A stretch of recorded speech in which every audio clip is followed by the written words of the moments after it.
Startups build small, custom, private, open-source AI offerings. Disks from an SAP data center turn up on eBay. The American COO of TikTok resigns, and brace yourself for price increases in cloud and cloud software.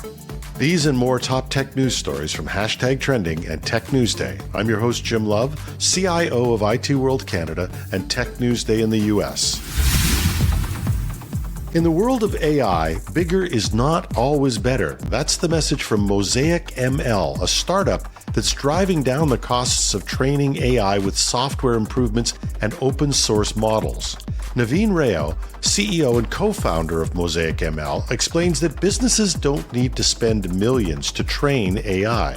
Instead, they can access models from a range of APIs or choose off-the-shelf systems from cloud providers.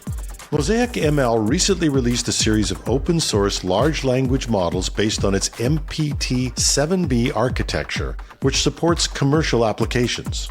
Unlike most large language models, which are typically used for research purposes, the MPT-7B can process text from hundreds of pages of documents at one time. Rao, former VP and General Manager of the AI Products Group at Intel, says, "If a customer came to us and said, 'Train this model,' we can do it for $200,000 and still make money on that." So I think what's important here is that this is a real business number. It's not in the order of tens or millions of dollars. Mosaic ML also offers more powerful models in-house and can help businesses develop their own private models. These models can be hosted on various cloud platforms or fine-tuned open source ones. The data is not shared with Mosaic ML, and their clients own the model weights and the IP. Rao emphasizes the importance of data privacy for companies, stating, "Companies want to protect their data, right? If anything, they want to do it more now that you can actually activate that data with large models." In a surprising turn of events, an SSD disk that went missing from an SAP data center in Waldorf, Germany, has surfaced on eBay.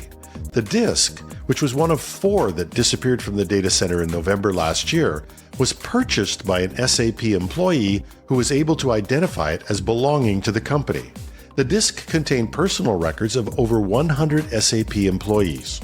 The incident has led to a security investigation by SAP, as it was discovered that the disks were stolen from an unsecured building within the HQ complex.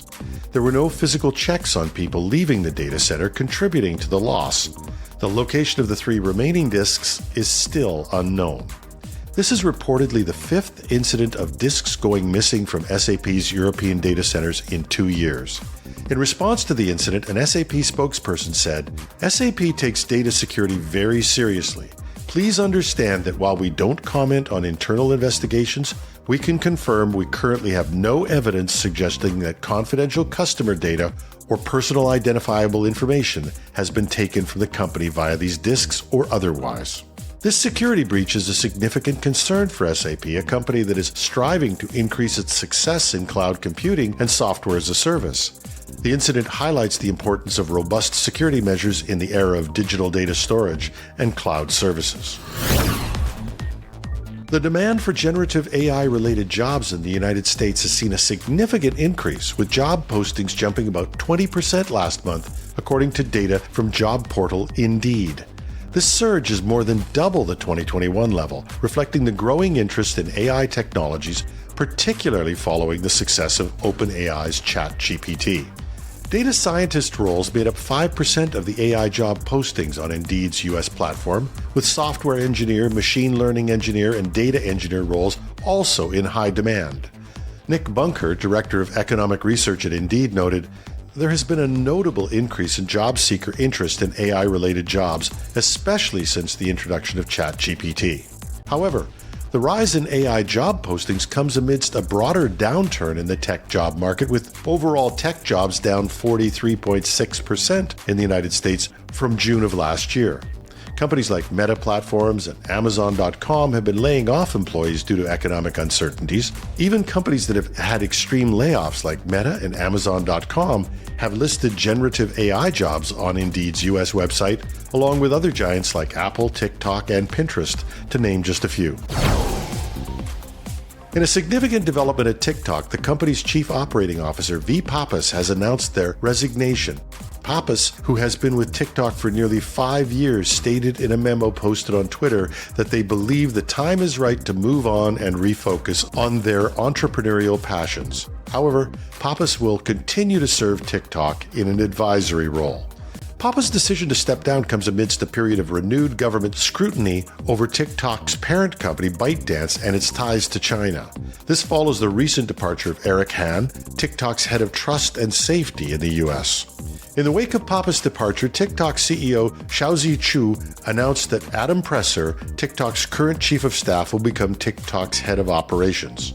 Additionally, Xenia Mucha, a 20-year Disney veteran, is joining TikTok as the Chief Brand and Communications Officer.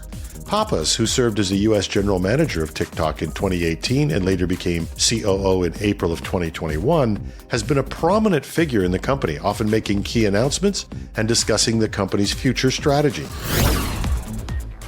The rise of generative AI applications such as ChatGPT have brought with it a surge in security concerns.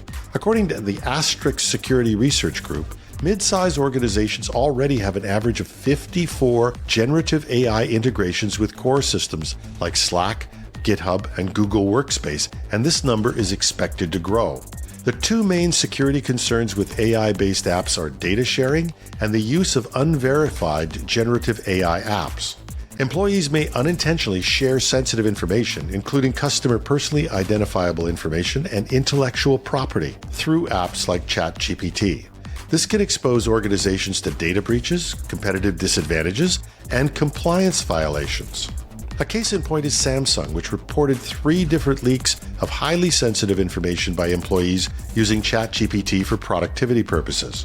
All this information is now used by ChatGPT to train AI models and can be shared across the web. Furthermore, employees are increasingly connecting high-privilege access AI-based apps from unverified sources to core systems like GitHub and Salesforce, raising significant security concerns. Netscope, a security cloud, has developed a solution that uses data insights to manage the use of ChatGPT and similar tools in a way that doesn't compromise enterprise data, according to the company. Their solution includes data analysis of generative AI inputs and real-time user engagement elements, such as policy and risk coaching. It can monitor the data that users feed to generative AI models and block inputs if they include sensitive data or code. According to Netscope's data, about 10% of enterprise organizations are actively blocking ChatGPT use by teams, and each user submits, on average, 8 ChatGPT prompts per day. However, ChatGPT usage is growing 25% monthly in enterprises. Netscope's offering provides IT access to specific ChatGPT usage and trends within the organization and enables adaptive policy controls.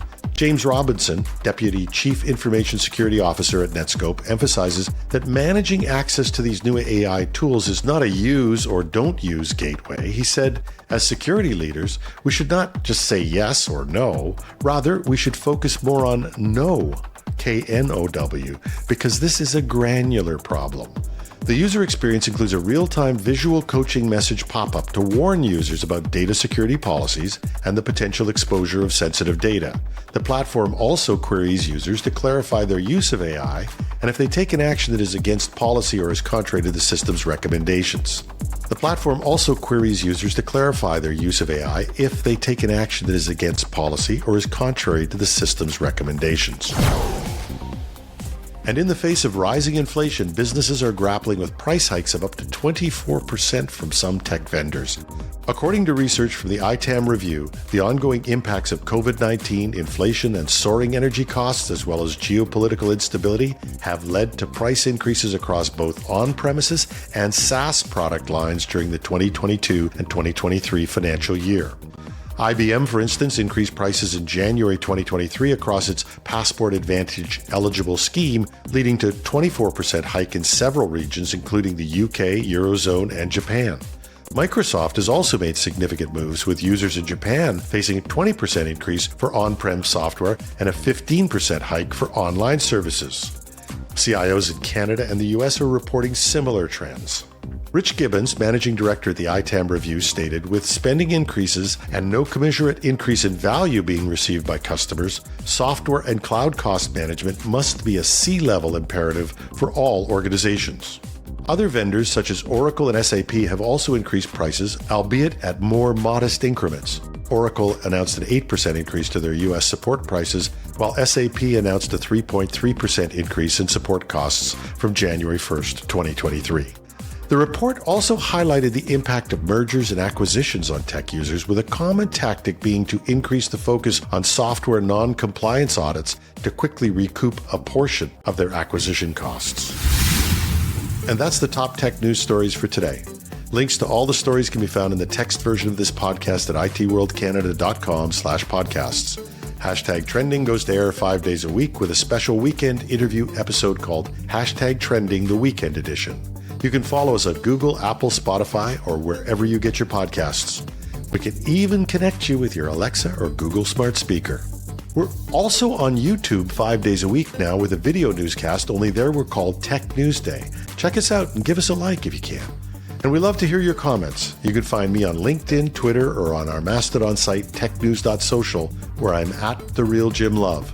Or if that's too much to remember, just go to the article at itworldcanada.com/podcasts, and you'll find a text version with additional links and references.